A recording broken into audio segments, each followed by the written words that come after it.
Depuis l'attaque sanglante du 13 mars à Grand-Bassam, la solidarité des pays amis ne cesse de se manifester à l'égard de la Côte d'Ivoire. Ce jeudi encore, le président de la République, Alassane Ouattara, a reçu au palais présidentiel la compassion de plusieurs voisins de la sous-région.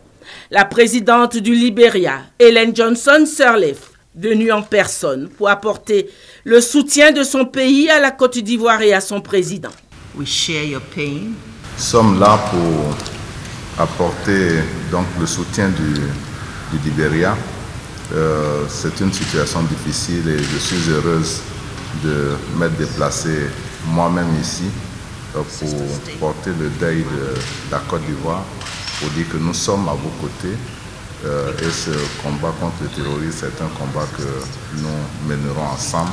Visite aussi d'une importante délégation envoyée par le président du Ghana, John Dramani Mahama, comprenant 2 ministres de son gouvernement, le ministre de l'Intérieur, Prosper Bani, et le ministre de la Défense, Benjamin Bewa Nyog Kambuor, qui, au nom du chef de l'État ghanéen, a présenté au chef de l'État ivoirien les condoléances et le soutien du Ghana. Nous sommes une délégation venue du Ghana envoyée par notre président, son Excellence M. Mahama. Et comme vous le savez, une fois que la Côte d'Ivoire ne dort pas, le Ghana ne peut pas aussi dormir. Donc c'est dans ce sens que nous sommes envoyés pour venir présenter les condoléances les plus sincères aux membres, les victimes et puis aux autorités ivoiriennes.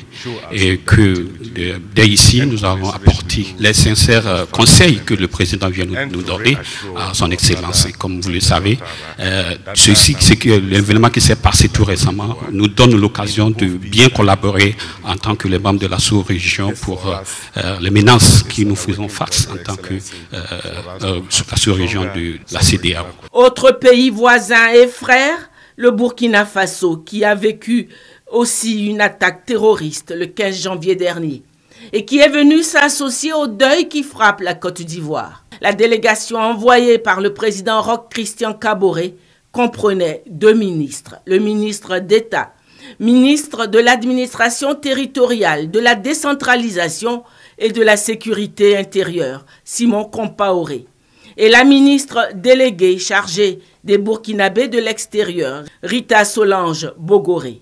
La délégation a porté au président de la République, Alassane Ouattara, le message de condoléances et de soutien du président Roch Christian Kaboré à son endroit ainsi qu'à l'endroit du peuple ivoirien. Pour ce qui est arrivé au peuple ivoirien qui est un peuple frère et ami du Burkina, notre soutien est total parce que comme vous le savez, les liens d'amitié, de fraternité qui lient la Côte d'Ivoire et le Burkina ne sont plus à démontrer. Disons que tout ce qui se passe ici impacte le Burkina et vice-versa. C'est pourquoi, après avoir reçu tout le soutien de son Excellence, Monsieur le Président, au Burkinabé lors de l'attaque du 15 janvier de l'hôtel Splendide et de Capuchino, qui a fait des morts, des blessés. Nous étions loin de penser que très rapidement, ça sera malheureusement le tour de nos frères et amis de Côte d'Ivoire.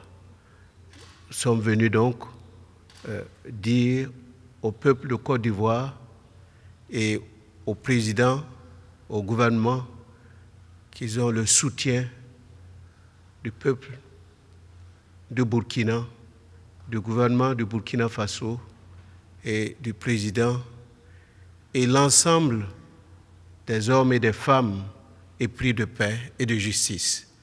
Et que notre souhait, c'est que nous puissions nous tenir la main dans la main et pour faire face à cette guerre asymétrique qu'on nous impose et pour laquelle nous allons faire face et sortir victorieux, Dieu voulant. Compassion et soutien à la Côte d'Ivoire, mais par-dessus tout, L'attaque terroriste du 13 mars sonne comme le déclic pour une mutualisation des efforts au niveau de la sous-région pour faire front contre le terrorisme.